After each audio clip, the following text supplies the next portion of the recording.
सम कुटिल चाल का काल, मार दिया तुमने उसे फाड़ा उसका गाल। मोह अमल वश समल बन निर्बल मैं भगवान, विमल नाथ तुम अमल हो संबल दो भगवान। अनंत गुण पा कर दिया अनंत भव का अंत, अनंत सार्थक नाम तब अनंत जिन जयवंत। अनंत सुख पावे सदा भव से हो भयवंत, अंतिम क्षण तक मैं तुम्हें स्मरु स्मरे सब संत। दया धर्म वर धर्म है अदया भाव अधर्म, अधर्म तज प्रभु धर्म समझाया पुण्य धर्म। धर्मनाथ को नितनम स्वदेशी गृशिव शर्म, धर्म मर्म को लख सको मिटे मन मम कर्म। शांतिनाथ हो शांत कर साता साता शांत, केवल केवल ज्योतिमय क्लांत मिटे सब द्वांत।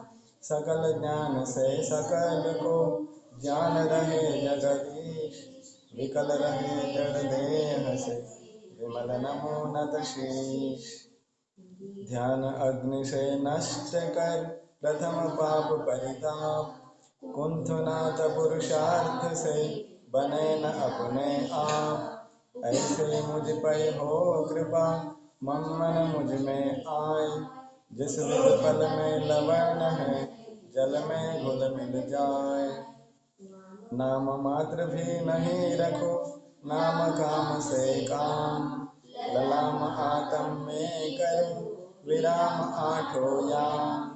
नाम धरो अर नाम तव अथ स्मरो अविराम, अनाम बन शिव धाम में काम बनो कृत काम। मोह मल्ल को मार कर मल्लिनाथ दिन देवा, अक्षय बन कर पालिया अक्षय सुख स्वयमेव। बाल ब्रह्मचारी विभो बाल समान विराग, किसी वस्तु से राग न मम तव पद से राग। मुनिबन मुनिपन में निरत हो मुनि अति बिन स्वार्थ, मुनि व्रत का उपदेश दे हमको किया कृतार्थ। यही भावना मम रहे मुनि व्रत पाल यथार्थ, मैं भी मुनि सूरत बनूं पावन पाय पदार्थ। अनेकांत का दास हो अनेकांत की सेव, करो गहूँ मैं शीघ्र से अनेक गुण स्वयमेव। अनाथ हूँ जगन्नाथ हो नमीनाथ दो साथ, तो पद में दिन रात हूँ हाथ जोड़ नथमात। तो पद में दिन रात हूँ हाथ जोड़ नथमात। ಹೀಗೆ ಆಚಾರ್ಯ ಭಗವಾನ್ ಶ್ರೀ ವಿದ್ಯಾಸಾಗರ ಮಹಾರಾಜರು ರಚಿಸಿದಂತಹ ಸ್ತುತಿ ಶತಕದಿಂದ ಈ ಪದ್ಯಗಳನ್ನು ಆರಿಸಿಕೊಳ್ಳಲಾಗಿದೆ. ಇದು ಲಘು ಸ್ವಯಂಭೂ ಸ್ತೋತ್ರ ಅಂತ ಕೂಡ ಪ್ರಸಿದ್ಧಿಯನ್ನು ಪಡೆದಿದೆ. ಇದರಲ್ಲಿ ನಾವು ನಮೀನಾಥ ತೀರ್ಥಂಕರರವರೆಗೆ ಸ್ವಲ್ಪ ಒಂದಿಷ್ಟು ಪದ್ಯಗಳನ್ನು ಅಧ್ಯಯನ ಮಾಡಿದ್ದೇವೆ. ಈಗ ಮುಂದೆ ನಮೀನಾಥರ ಬಳಿಕ ನೇಮಿನಾಥ ತೀರ್ಥಂಕರ ಪ್ರಭುಗಳ ಗುಣಗಾನ ಬರ್ತದೆ. ಅಲ್ಲಿ ಅವರನ್ನು ಹೇಗೆ ಸ್ತುತಿ ಮಾಡಿದ್ದಾರೆ, ಯಾವ ಆಶಯದಿಂದ ಅವರಲ್ಲಿ ಭಕ್ತಿಯನ್ನ ವ್ಯಕ್ತ ಮಾಡಿದ್ದಾರೆ ಅನ್ನುವಂಥದ್ದನ್ನ ನೋಡುವುದಿದೆ. नील गगन में अधर हो शोभित निज में लीन, नील कमल आसीन हो नीलम से अति नील। शील झील में तैरते नेम दिनेश सलील, शील डोर मुझे बांध दो डोर करो मत ढील। शील डोर मुझे बांध दो डोर करो मत ढील। नील गगन में अधर हो ಶೋಭಿತ ನಿಜಮೆ ಲೀನ ಹೇಳಿದ್ದಾರೆ. ನೀಲ ಗಗನ ಅಂತಂದ್ರೆ ಏನ, ಗಗನ ಅಂದ್ರೆ ಆಕಾಶ, ನೀಲ ಗಗನ ಅಂತಂದ್ರೆ ನೀಲಿ ವರ್ಣದಲ್ಲಿ ಕಾಣುವಂತಹ ಯಾವ ಆಕಾಶವಿದೆಯೋ ಅದು ನೀಲಿ ಗಗನಮೇ ಅಧರುಹೋ. ಅದರಲ್ಲಿಯೂ ಕೂಡ ಆ ನೀಲ ಗಗನದಲ್ಲಿ ಯಾವುದರ ಆಧಾರವಿಲ್ಲದೆ ಸ್ವಯಂ ಇರುವಂತಹ ಯಾರಿರುವರೋ ಅಂತಹ ನೀಲ ಗಗನಮೇ ಅಧರುಹೋ ಶೋಭಿತ ನಿಜಮೇ ಲೀನ್. ಅಂತಹ ಯಾವ ತಮ್ಮ ಆತ್ಮಸ್ವರೂಪದಲ್ಲಿ ಲೀನರಾದಂತಹ ದಿವ್ಯ ತೇಜೋಪುಂಜನಾದಂತಹ ಭಗವಂತನೇ ಅಂತ ಹೇಳಿದ್ದಾರೆ. ಅಂದ್ರೆ ಇಲ್ಲಿ ನೇಮಿನಾಥ ತೀರ್ಥಂಕರರ ಬಗ್ಗೆ ಹೇಳ್ತಾ ಇದ್ದಾರೆ. ಅರಿಹಂತ ಅವಸ್ಥೆಯನ್ನು ಪಡೆದ ಮೇಲೆ ಆ ಯಾವ ತೀರ್ಥಂಕರರು ಅಥವಾ ಯಾರೇ ಕೇವಲಿ ಭಗವಂತರು ಆಕಾಶದಲ್ಲಿ ಯಾವುದರ ಆಧಾರವಿಲ್ಲದೆ ಇರ್ತಾರೆ. ಇದು ಪಕ್ಕ ಇದೆ. ಹಾಗಾಗಿ ಶೋಭಾಯಮಾನವಾಗಿರ್ತಾರೆ. ನಿಜಮೇ ಲೀನ್, ತಮ್ಮ ಆತ್ಮಸ್ವರೂಪದಲ್ಲಿ ಲೀನರಾದಂತಹ ಆತ್ಮತತ್ವವನ್ನೇ ತಿಳಿಯುವಂತಹ ಯಾವ ನೇಮೀಶ್ವರರಿರುವರೋ ಅವರು ಆಕಾಶದಲ್ಲಿ ಅತ್ಯಂತ ಅಧರರಾಗಿರ್ತಾರೆ. ಅಂದ್ರೆ ಆಧಾರದಿಂದ ಆಕಾಶದ ಆಧಾರವೊಂದನ್ನು ಬಿಟ್ಟು ಉಳಿದ ಯಾವುದರ ಆಧಾರವೂ ಅವರಿಗಿರುವುದಿಲ್ಲ. ಹಾಗಾಗಿ ಆಕಾಶದಲ್ಲಿ ಅಂತರ್ಯಾಮಿಯಾಗಿರುವಂತಹ ನೇಮೀಶ್ವರ ಪ್ರಭುಗಳೇ, ನೀವು ಹೇಗೆ ಇದ್ದೀರಿ ಅಂತಂದ್ರೆ, ಹೇಗೆ ಕಾಣಿಸ್ತಾ ಇದ್ದೀರಿ ಅಂತಂದ್ರೆ, ನೀಲ ಕಮಲ ಆಸೀನ್ ಹೋ ನೀಲಂ ಸೆ ಅತಿ ನೀಲ ಅಂತ ಹೇಳಿದ್ದಾರೆ. ನೇಮಿನಾಥ ತೀರ್ಥಂಕರರು ಹೇಗಿದ್ರು ನೋಡ್ಲಿಕ್ಕೆ ಅಂತಂದ್ರೆ ನೀಲವರ್ಣದವರಾಗಿದ್ರು. ನೀಲವರ್ಣ ಅಂದ್ರೆ ಶ್ಯಾಮವರ್ಣ, ಶ್ಯಾಮ ಅಂದ್ರೂ ಒಂದೇ, ನೀಲ ಅಂದ್ರೂ ಒಂದೇ. ಇನ್ನೊಬ್ರು ಯಾರಿದ್ರು ನೀಲವರ್ಣದಲ್ಲಿ? ಮುನಿ ಸುವ್ರತನಾಥ ತೀರ್ಥಂಕರರು. ಅರ್ಥ ಆಯ್ತಾ? ಅವರು ಕೂಡ ಶ್ಯಾಮವರ್ಣದವರು, ನೇಮಿನಾಥ ಸ್ವಾಮಿಗಳು ಕೂಡ ಶ್ಯಾಮವರ್ಣದವರು. ನೀಲ ಕಮಲ ಆಸೀನ ಹೋ, ಹೇ ನೀಲೇಶ್ವರನೇ ಅಂತಂದ್ರೆ ಹೇ ಶ್ಯಾಮವರ್ಣದ ಅಧಿಪತಿಯೇ. ಇಲ್ಲಿ ಇದಕ್ಕೆ ಎರಡು ಅರ್ಥ ಆಗ್ತದೆ. ನೀಲ ಕಮಲದಲ್ಲಿ ಆಸೀನರಾದಂತಹ ಅಂತನೂ ಅರ್ಥ ಆಗ್ತದೆ, ನೀಲನು ಕಮಲಾಸೀನನಾಗಿದ್ದನು ಅಂತನೂ ಅರ್ಥ ಆಗ್ತದೆ. ಅರ್ಥ ಆಯ್ತಾ? ಹಾಗಾದ್ರೆ ನೀಲ ಕಮಲ ಆಸೀನ ಹೋ, ಇಲ್ಲಿ ನಾವು ಯಾವ ಅರ್ಥವನ್ನು ತಿಳ್ಕೋಬೇಕು? ನೀಲ ಅಂತಂದ್ರೆ ನೇಮೀಶ್ವರ ಪ್ರಭು. ಕಮಲ ಆಸೀನ ಹೋ, ಕಮಲ ಹೇಗಿದೆ? ಸ್ವರ್ಣ ಕಮಲ ಇದೆ. ಇಂದ್ರರುಗಳಿಂದ ರಚಿಸಿದಂತಹ ಕಮಲ ಸ್ವರ್ಣ ಕಮಲ ಇದೆ. ಅದಕ್ಕೆ ಕಮಲಾಸೀನನಾದಂತಹ, ಕಮಲದಲ್ಲೂ ಕೂಡ ಹೇಗಿದ್ದಾರೆ ಅವರು? 4 ಅಂಗುಲದಿಂದ ಆಕಾಶದಲ್ಲಿದ್ದಾರೆ. ಅರ್ಥ ಆಯ್ತಾ? ಹಾಗಾಗಿ ನೀಲ ಕಮಲ ಆಸೀನ ಹೋ, ಆಸೀನ ಅಂದ್ರೆ ಅವರ ಆಸನ ಯಾವುದಿದೆ ಅಂದ್ರೆ ಕಮಲವೇ ಇದೆ, ಆದರೂ ಕೂಡ ಕಮಲವನ್ನ ಸ್ಪರ್ಶ ಮಾಡಿಲ್ಲ. ಹಾಗಾಗಿ ನೀಲ ಕಮಲ ಆಸೀನ ಹೋ ನೀಲಂ ಸೆ ಅತಿ ನೀಲ್. ಮತ್ತು ನೀವು ಹೇಗಿದ್ದೀರಿ? ಯಾವುದು ನೀಲಿ ಅಂತ ಅನ್ನಿಸ್ಕೊಂಡಿದೆಯಲ್ಲ ಅದಕ್ಕಿಂತಲೂ ನೀಲಿಯಾಗಿದ್ದೀರಿ. ನಿಮ್ಮನ್ನೇ ನೋಡಿ ನೀಲಿ ಪದ ಬಂದಿದೆ ಏನೋ ಅನ್ನುವಂಥ ಮಟ್ಟಿಗೆ ಅಲ್ಲಿ ಹೇಳಿದ್ದಾರೆ. ಅಂದ್ರೆ ನೀಲಂ, ಯಾವುದು ನೀಲಂ ಇದೆ? ಆಕಾಶ ನೀಲಿ ಇದೆ, ನೀಲಿ ಗಗನ ಅಂತ ಮೊದಲಿಗೆ ಹೇಳಿದ್ದಾರೆ. ಇನ್ನು ಯಾವ್ದ್ಯಾವ್ದು ಶ್ರೇಷ್ಠವಾದ ನೀಲಿ ಅಂತ ಅನ್ಸ್ಕೊಂಡಿದೆಯಲ್ಲ, ಆ ಎಲ್ಲ ನೀಲಿಗಳು ಕೂಡ ನಿಮ್ಮನ್ನ ನೋಡಿ ನಾಚುವಂಥವುಗಳಾಗಿವೆ. ಯಾಕೆಂದ್ರೆ ನೀವು ಅವರಿಗೆಲ್ಲ ಅತಿಯಾದ ನೀಲಿ ಉಳ್ಳವರಾಗಿದ್ದೀರಿ, ನೀಲ ವರ್ಣದವರಾಗಿರುವಿರಿ. ಅಂತಹ ನೇಮೀಶ್ವರ ಪ್ರಭುಗಳೇ, ನೀವು ಹೀಗೆ ನನಗೆ ಆಕಾಶದಲ್ಲಿ ಅತ್ಯಂತ ಶೋಭಾಯಮಾನವಾಗಿ ಕಾಣಿಸ್ತಾ ಇದ್ದೀರಿ ಅಂತ ಹೇಳ್ತಾ ಇದ್ದಾರೆ. ಆಮೇಲೆ ಶೀಲ ಝೀಲ ಮೇ ತೈರತೆ ನೇಮಿ ಜಿನೇಶ ಸಲೀಲ. ಸಲೀಲ ಅಂತಂದ್ರೆ ಶರೀರ, ಝೀಲ ಅಂತಂದ್ರೆ ಸರೋವರ, ಶೀಲ ಅಂತಂದ್ರೆ ಸಂಯಮ. ಶೀಲ ಝೀಲ ಮೇ ತೈರತೆ, ಸಂಯಮ ರೂಪಿ ಸರೋವರದಲ್ಲಿ ಈಸುತ್ತಿರುವಂತಹ, ಈಜಾಡುತ್ತಿರುವಂತಹ. ಅರ್ಥ ಆಯ್ತಾ? ತೈರನ ಅಂತಂದ್ರೆ ಈಸುವುದು, ತೇಲುವುದು. ಶೀಲ ಎಂತಹ ಸರೋವರದಲ್ಲಿ ತೇಲುವುದು? ಸಂಯಮ ರೂಪಿ ಸರೋವರದಲ್ಲಿ. ಶೀಲ ಅಂತಂದ್ರೆ ಸರೋವರ, ಶೀಲ ಅಂತಂದ್ರೆ ಸಂಯಮ. ಸಂಯಮ ರೂಪಿ ಸರೋವರದಲ್ಲಿ ಈಸುತ್ತಿರುವಂತಹ ನೇಮೀಶ್ವರ ಪ್ರಭುವೇ, ಶೀಲ ಝೀಲ ಮೇ ತೈರಿತೆ ನೇಮಿ ಜಿನೇಶ ಸಲೀಲ. ಹೇ ನೇಮಿನಾಥ ಜಿನೇಶ್ವರನೇ, ನಿಮ್ಮ ಶರೀರ ಹೇಗಿದೆ ಅಂತಂದ್ರೆ ಈ ಶೀಲಗಳ ಸರೋವರವೇ ಆಗಿದೆ. ಅರ್ಥ ಆಯ್ತಾ? ನೇಮಿನಾಥರ ಆತ್ಮ ಎಲ್ಲಿದೆ? ನೇಮಿನಾಥರ ಶರೀರದಲ್ಲಿದೆ. ಅರ್ಥ ಆಯ್ತಾ? ಆ ಶರೀರ ಒಂದು ಸಂಯಮಗಳ ಸರೋವರ ಅಂತ ತಿಳ್ಕೊಂಡ್ರೆ ನೀವು ಅದರಲ್ಲಿ ಈಸಾಡುವಂತ ಆತ್ಮ ಇದ್ದೀರಿ. ಶರೀರ ಸಹಿತ ಕೇವಲ ಜ್ಞಾನ ಇದೆ. ಎಲ್ಲ ಅರಿಹಂತರದ್ದು ಇದೇ ಸ್ಥಿತಿ ಇರ್ತದೆ. ಇಲ್ಲಿ ಒಬ್ಬೊಬ್ಬರದನ್ನ ಒಂದೊಂದು ಗುಣದಿಂದ ಇಲ್ಲಿ ಸ್ತುತಿ ಮಾಡ್ತಾರೆ. ಅಂದ್ರೆ ನೇಮಿನಾಥ ಭಗವಂತರು ಅರಿಹಂತರ ಆದರು. ಅರಿಹಂತರ ಆದ್ಮೇಲೆ ಅವರಿಗೆ ಕೇವಲ ಜ್ಞಾನ ಇದೆ, ಅನಂತ ಸುಖ ಇದೆ, ಅನಂತ ದರ್ಶನ ಇದೆ, ಅನಂತ ವೀರ್ಯ ಇದೆ. ಆದ್ರೆ ಶರೀರನೂ ಇದೆ.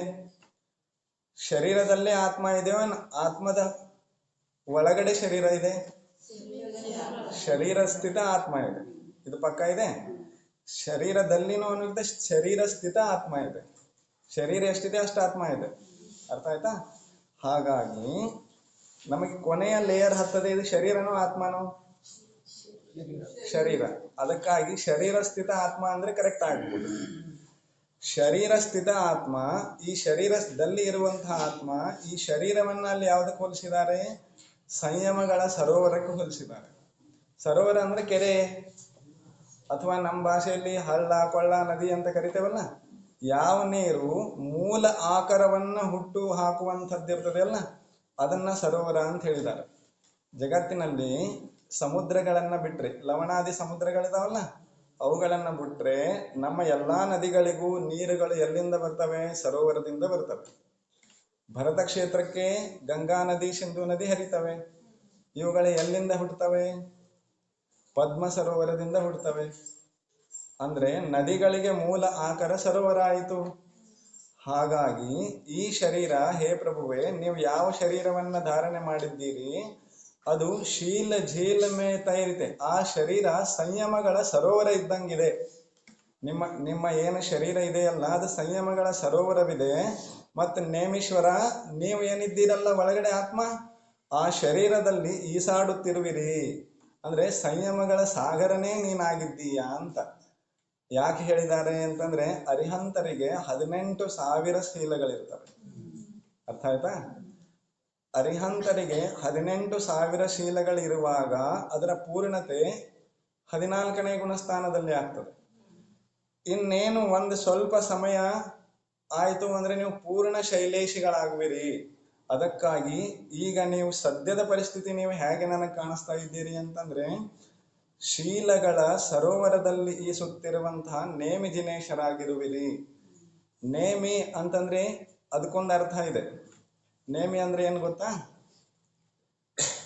ಯಾವುದು ಎಲ್ಲವನ್ನು ಒಂದು ಚೌಕಟ್ಟಿನಲ್ಲಿ ಬಂಧಿಸ್ತದೆ ಅಲ್ಲ, ಚಕ್ರ.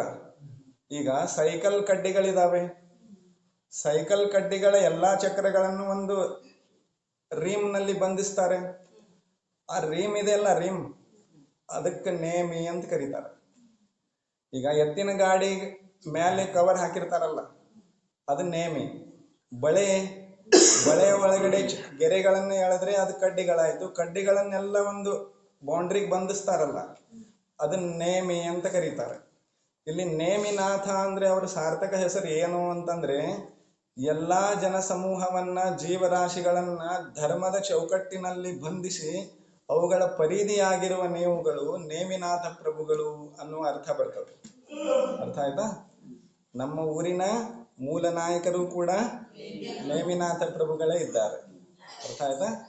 ಹಾಗಾಗಿ ಶೀಲ ಝೀಲ ಮೇ ತೈರತೆ ನೇಮಿ ಜಿನೇಶ ಸಲೀಲ್. ಸಲೀಲ್ ಅಂದ್ರೆ ಶರೀರ. ಅರ್ಥ ಆಯ್ತು? ನೇಮಿನಾಥರೇ, ನಿಮ್ಮ ಶರೀರವನ್ನು ಹಿಡಿದುಕೊಂಡು ಕೂಡ ನಿಮ್ಮ ಶರೀರ ಶೀಲಗಳ ಸಾಗರದಲ್ಲಿ ನೀವು ಸ್ವತಃ ಈಸ್ತಾ ಇದ್ದೀರಿ. ಹಾಗಾಗಿ ಶೀಲ್ ಡೋರ್ ಮುಜೆ ಬಾಂಧ ದೋ, ಡೋರ್ ಕರೋ ಮತ ಡೀಲ್. ಆ ನೀವು ಯಾವ ಶೀಲ ಸಂಯಮಗಳನ್ನ ಧಾರಣೆ ಮಾಡಿದ್ದೀರಿ, ಚಾರಿತ್ರದ ಉತ್ತುಂಗ ಶಿಖರವನ್ನ ನೀವು ತಲುಪಿದ್ದೀರಿ, ಅಂತಹ ಸಂಯಮಗಳನ್ನ ನನಗೂ ಕೂಡ ಕೊಡಿರಿ, ನನಗೂ ಕೂಡ, ನನ್ನಲ್ಲೂ ಕೂಡ ಒಂದಿಷ್ಟು ತುಂಬಿರಿ. ಶೀಲ್ ಡೋರ್ ಮುಜೆ ಬಾಂಧ ದೋ. ಡೋರ್ ಅಂದ್ರೆ ಹಗ್ಗ. ಶೀಲ್ ಡೋರ್ ಸಂಯಮ ರೂಪಿ ಹಗ್ಗದಿಂದ ನನ್ನನ್ನು ಕೂಡ ಕಟ್ಟಿಕೊಂಡು ಎಳ್ಕೊಂಡು ಹೋಗ್ರಿ. ಅರ್ಥ ಆಯ್ತಾ? ನಾನು ನೀವು ಹೇಳಿದಾಗ ಬರ್ಲಿಕ್ಕೆ ಇಚ್ಛೆ ಪಡುವುದಿಲ್ಲ, ನಾನು ನಿಮ್ಮ ವಚನವನ್ನು ಕೇಳಲಿಲ್ಲ, ಆದಾಗ್ಯೂ ನೀವೇ ನನ್ನ ಮೇಲೆ ಏನು ಕೃಪಾ ಮಾಡ್ರಿ. ನನಗೊಂದು, ಈಗ ಯಾರಾದ್ರೂ ವ್ಯಕ್ತಿ ಬಾವಿಯಲ್ಲಿ ಬಿದ್ದಿದ್ರು ಅಂದ್ರೆ ಒಂದು ಹಗ್ಗ ಕಟ್ಟಿ ಎಳಿತಾರಲ್ಲ, ಹಾಗೆ ಈ ಸಂಸಾರ ರೂಪಿ ಸರೋವರದಲ್ಲಿ ಬಿದ್ದಂಥ ನನ್ನನ್ನ ನೀವು ನಿಮ್ಮ ಸಂಯಮ ರೂಪಿ ಹಗ್ಗದಿಂದ ಎಳೆಯಿರಿ. ಶೀಲ್ ಡೋರ್ ಮುಜೆ ಬಾಂಧದು, ನಿಮ್ಮ ಆ ಸಂಯಮ ರೂಪಿ ಹಗ್ಗದಿಂದ ನನ್ನನ್ನು ಬಂಧಿಸಿರಿ. ಮತ್ತು ಶೀಲ್ ಡೋರ್ ಮುಜೆ ಬಾಂಧ, ಡೋರ್ ಕರೋ ಮತ್ತೆ ಡೀಲ್, ಮತ್ತ ಆ ಹಗ್ಗ ಸೈಲಂಗ್ ಕಟ್ಟಬೇಡ್ರಿ, ಬಿಗಿಯಾಗಿ ಕಟ್ರಿ. ಅರ್ಥ ಆಯ್ತಾ? ಸಡಿಲ್ ಕಟ್ರಿ ಅಂದ್ರೆ ಮತ್ತೆ ಉಚ್ಕೊಂಡ್ ಬೀಳ್ತಾನ ಅಲ್ಲಿ. ಅದಕ್ಕಾಗಿ ನನ್ನನ್ನ ಈ ಸಮುದ್ರ ಸಂಸಾರ ಸಾಗರದಿಂದ ಪಾರ ಮಾಡುವಂತಹ ಜವಾಬ್ದಾರಿ ಯಾರ್ದಿದೆ? ಹೇ ನೇಮೇಶ್ವರ ಪ್ರಭುಗಳೇ, ನಿಮ್ಮದಿದೆ ಅನ್ನುವಂಥ ಅಭಿಲಾಷೆಯನ್ನ, ಅನುರಾಗದ ಬುದ್ಧಿಯನ್ನ, ಭಕ್ತಿ ಭಾವವನ್ನ ಇಲ್ಲಿ ಆಚಾರ್ಯ ಭಗವಂತರು ನೇಮಿನಾಥರ ಪಾದ ಮೂಲಗಳಲ್ಲಿ ವ್ಯಕ್ತ ಮಾಡಿದ್ದಾರೆ. ಅರ್ಥ ಆಯ್ತು? ಇನ್ನು ಈ ನೇಮಿನಾಥ ತೀರ್ಥಂಕರರ ಕಾಲದಲ್ಲಿ ಒಂದಿಷ್ಟು ಇತಿಹಾಸ ಪ್ರತಿಸಿದ್ಧರಾದಂತಹ ಶಲಾಕ ಪುರುಷರು ಆಗಿ ಹೋಗ್ತಾರೆ. ಬಲರಾಮ, ಕೃಷ್ಣ ಇವರೆಲ್ಲ ಇದೇ ಕಾಲದಲ್ಲಿ ಆಗ್ತಾರೆ. ಬಲರಾಮ ಮತ್ತು ಕೃಷ್ಣ ನೇಮಿನಾಥ ಪ್ರಭುಗಳ ಚಿಕ್ಕಪ್ಪನ ಮಕ್ಕಳು. ಅರ್ಥ ಆಯ್ತಾ? ನೇಮಿನಾಥರ ಚಿಕ್ಕಪ್ಪನ ಮಗ ಕೃಷ್ಣ 9ನೇ ನಾರಾಯಣ, ಬಲರಾಮ 9ನೇ ಬಲಭದ್ರ. ಬಲರಾಮ ಮತ್ತು ಕೃಷ್ಣ ಇವರಿಬ್ಬರು ಸೇರಿ ಅರ್ಧಚಕ್ರೇಶ್ವರರಿರ್ತಾರೆ. ನಾರಾಯಣನಿಗೆ ಚಕ್ರರತ್ನ ಇರ್ತದೆ, 3 ಖಂಡಗಳ ಅಧಿಪತಿ ಇರ್ತಾರೆ. ಇವರದೆಲ್ಲ ಕಾಲಮಾನ ಒಂದೇ ಇದೆ. ಮತ್ತು ಮುಂದೆ ಇನ್ನೊಬ್ರು ಮಹಾಪುರುಷರು ಇರ್ತಾರೆ. ನೇಮಿನಾಥರ ತೀರ್ಥ ಕಾಲದಲ್ಲಿ 12ನೇ ಚಕ್ರವರ್ತಿಗಳ ಜನ್ಮ ಆಗ್ತದೆ. ಯಾರು? ಬ್ರಹ್ಮದತ್ತ. 12ನೇ ಚಕ್ರವರ್ತಿ ಯಾರು? ಬ್ರಹ್ಮದತ್ತ.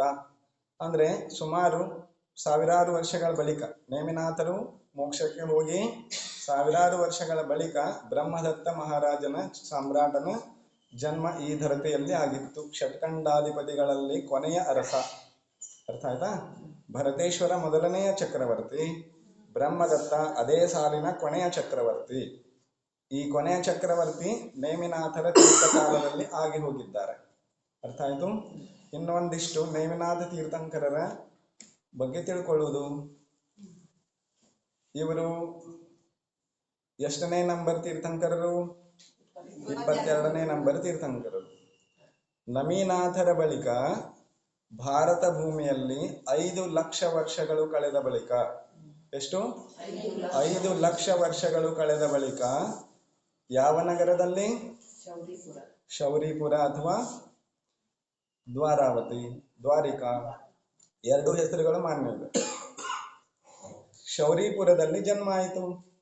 ತಂದೆ ಹೆಸರು ಸಮುದ್ರ ವಿಜಯ, ಹೇಳ್ರಲ್ಲ. ತಾಯಿಯ ಹೆಸರು ಶಿವಾದೇವಿ. 2 ಹೆಸರನ್ನ ನೆನಪಿಟ್ರಿ. ತಂದೆಯ ಹೆಸರು ಸಮುದ್ರ ವಿಜಯ, ತಾಯಿಯ ಹೆಸರು ಶಿವಾದೇವಿ. ಯಾಕೆಂದ್ರೆ ನಮ್ಮ ಊರಿನ ಮೂಲ ನಾಯಕರು ಇವರೇ ಇದ್ದಾರೆ. ಅರ್ಥ ಆಯ್ತಾ? ಹಾಗಾಗಿ ಇವರು ಶೌರಿಪುರದಲ್ಲಿ ಜನ್ಮ ಆಯಿತು. ಇವರ ಶರೀರದ ಎತ್ತರ ಎಷ್ಟಿತ್ತು? 10 ಧನುಸ್ಸು. ಅರ್ಥ ಆಯ್ತಾ? 10 ಧನುಸ್ಸು ಅಂತಂದ್ರೆ ಎವರೇಜ್ ಗೊಮ್ಮಟೇಶ್ವರ ಬಾಹುಬಲಿ ಇದ್ರಲ್ಲ, ಎವರೇಜ್ ಅಷ್ಟೇ. 1 ಅಡಿ 2 ಅಡಿ ಹೆಚ್ಚು ಕಡಿಮೆ. 60 ಅಡಿ ಎವರೇಜ್ ಇದೆ. ಆದ್ರೆ ಅವರು 58 ಅಡಿ ಇದಾರಲ್ಲ, ಎವರೇಜ್ ಹಿಡ್ಕೋಬಹುದು. ಅಷ್ಟು ಎತ್ತರ ನೇಮಿನಾಥರ ಕಾಲದಲ್ಲಿ ಎಲ್ಲರೂ ಇದ್ರು. ಆಮೇಲೆ ಅವರ ಆಯುಷ್ಯ ಎಷ್ಟಿತ್ತು? 1000 ವರ್ಷ.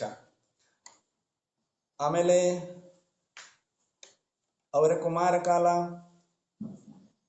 300 ವರ್ಷಗಳು. ಎಷ್ಟು? 300 ವರ್ಷಗಳು ಅವರು ಅರಮನೆಯಲ್ಲಿದ್ದರು. ರಾಜ್ಯಭಾರ ಮಾಡಿಲ್ಲ, ರಾಜಕುಮಾರನಾಗಿದ್ರು, ರಾಜ್ಯಭಾರ ಮಾಡಿಲ್ಲ. ಆಮೇಲೆ 300 ವರ್ಷಗಳಾದ ಬಳಿಕ ಅವರಿಗೆ ಮದುವೆ ನಿಶ್ಚಯ ಆಯಿತು. ನಿಶ್ಚಯದಲ್ಲಿ ಅವರಿಗೆ ವೈರಾಗ್ಯ ಬಂತು. ವೈರಾಗ್ಯವಾಗಿ ದೀಕ್ಷೆ ತೆಗೆದುಕೊಂಡು ಹೋದರು. ದೀಕ್ಷೆ ತೆಗೆದುಕೊಂಡು ಹೋದ ನಂತರ ಅವರ ಮುನಿಯಾಗಿ ಜೀವನ ನಡೆಸಿದ್ರು. ಎಷ್ಟು ಕಾಲ ಮುನಿಯಾಗಿದ್ರು? 56 ದಿನಗಳು. ಎಷ್ಟು? ಅಂದ್ರೆ 2 ತಿಂಗಳಿಗೆ 4 ದಿನ ಕಡಿಮೆ. ಅರ್ಥ ಆಯ್ತಾ?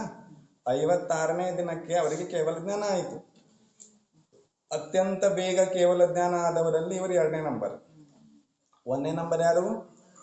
ಮಲ್ಲಿನಾಥ ತೀರ್ಥಂಕರರು. 6 ದಿನಕ್ಕೆ ಕೇವಲ ಜ್ಞಾನ ಆಗಿದೆ. 2ನೇ ನಂಬರ್ ಜಲ್ದಿ ಯಾರಿಗಾಯಿತು ಅಂದ್ರೆ ನೇಮಿನಾಥ ತೀರ್ಥಂಕರರಿಗೆ ಆಗಿದೆ. ಆಮೇಲೆ ಛದ್ಮಸ್ಥ ಅವಸ್ಥೆ 56 ದಿನ ಆಯಿತು. ಆಮೇಲೆ ಅರಿಹಂತ ಅವಸ್ಥೆಯಲ್ಲಿ ಅವರು 56 ದಿನ ಕಡಿಮೆಯಾದ 700 ವರ್ಷಗಳವರೆಗೆ ಅರಿಹಂತರಾಗಿ ಭಾರತ ಭೂಮಿಯಲ್ಲಿ ಉಪದೇಶವನ್ನ ನೀಡಿ ಭವ್ಯ ಜೀವರುಗಳ ಕಲ್ಯಾಣವನ್ನ ಮಾಡಿದ್ದಾರೆ. ಎಷ್ಟು ವರ್ಷ? 56 ದಿನ ಕಡಿಮೆಯಾದ 700 ವರ್ಷಗಳು, ಅಂದರೆ 699 ವರ್ಷ 10 ತಿಂಗಳು 4 ದಿನ ಅರಿಹಂತರಾಗಿದ್ರವರು. ಅರ್ಥ ಆಯ್ತಾ? ಹಾಗಾಗಿ ಅಂತಹ ನೇಮಿನಾಥರ ತೀರ್ಥ ಕಾಲದಲ್ಲಿ ಇದ್ದಂತಹ ಈ ಎಲ್ಲ ಮಹಾಪುರುಷರುಗಳು ಕೂಡ ತಮ್ಮ ತಮ್ಮ ಕಲ್ಯಾಣವನ್ನ ಮಾಡಿಕೊಂಡು ಹೋಗಿದ್ದಾರೆ. ಅದರಲ್ಲಿ ಇವರಿಗೆ ತೀರ್ಥಂಕರಾದಾಗ ಗಣಧರರು ಎಷ್ಟು ಜನ ಇದ್ರು? 11 ಜನ ಇದ್ರು. ಮುಖ್ಯ ಗಣಧರರ ಹೆಸರೇನು? ವರದತ್ತ. ಈಗ ಗಿರಿನಾರದಲ್ಲಿ ನಡೀತಾ ಇದೆಯಲ್ಲ ದತ್ತಪೀಠ ಅಂತ ಹೇಳಿ, ಅದೇ ವರದತ್ತ ಗಣಧರರದೇ ಪೀಠ ಅದು. ಅರ್ಥ ಆಯ್ತಾ? ವರದತ್ತ ಗಣಧರರ ಪೀಠ ಅಂದ್ರೆ ವರದತ್ತ ಗಣಧರ ಪರಮೇಷ್ಠಿಗಳು ಮುಖ್ಯವಾಗಿ ನೇಮಿನಾಥ ತೀರ್ಥಂಕರಿಗಿದ್ದ ಮುಖ್ಯ ಗಣಧರರಲ್ಲಿ ವರದತ್ತರು ಮುಖ್ಯವಾದವರು, ಮುಖ್ಯ ಗಣಧರರು. ಆಮೇಲೆ ಒಟ್ಟು 11 ಗಣಧರರಿದ್ರು. ಅದರಲ್ಲಿ ಮುಖ್ಯ ಯಾರು ಅಂತಂದ್ರೆ ವರದತ್ತರು. ಅರ್ಥ ಆಯ್ತಾ? ಇವರ ನಿರ್ಮಾಣ ಎಲ್ಲಿ ಆಯಿತು? ಗಿರಿನಾರ. ಇವರ ವಂಶ ಯಾವುದು? ಹರಿವಂಶ, ಅಥವಾ ಇನ್ನೊಂದು ಹೆಸರಿದೆ ಯಾದವ ವಂಶ ಅಂತಲೂ ಕರೀತಾರೆ. ಆಮೇಲೆ ಇದೇ ಕಾಲದಲ್ಲಿದ್ದಂತಹ ಬಲರಾಮನ ಆಯುಷ್ಯ ಎಷ್ಟಿತ್ತು? 1200 ವರ್ಷ ಇತ್ತು. 200 ವರ್ಷ ಹೆಚ್ಚಿಗೆ ಆಯುಷ್ಯ ಇತ್ತು ಅವರಿಗೆ. ಅರ್ಥ ಆಯ್ತಾ? ಯಾಕೆ ಅಷ್ಟಿತ್ತು ಅಂತಂದ್ರೆ ಇವರ ತಮ್ಮ ನಾರಾಯಣ ಇರ್ತಾನಲ್ಲ, ಇವನಿಗೆ 1000 ವರ್ಷ ಇತ್ತು.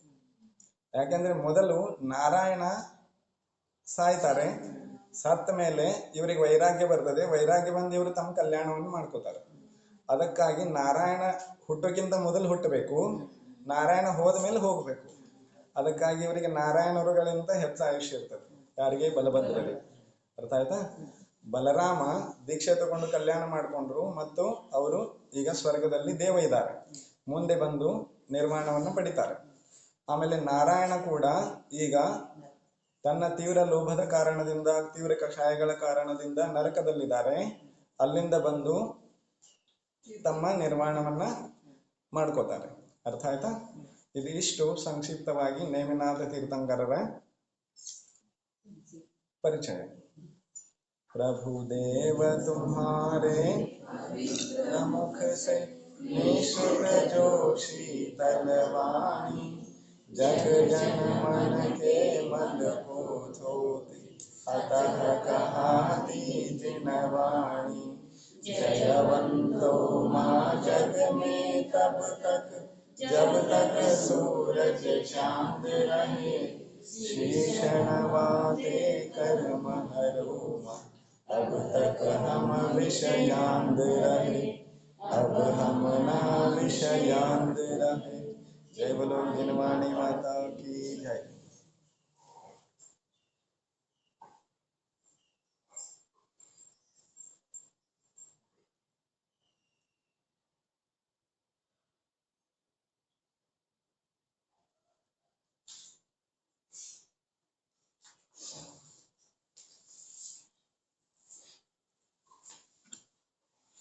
जय बोलो 24 तीर्थंकर भगवान की जय।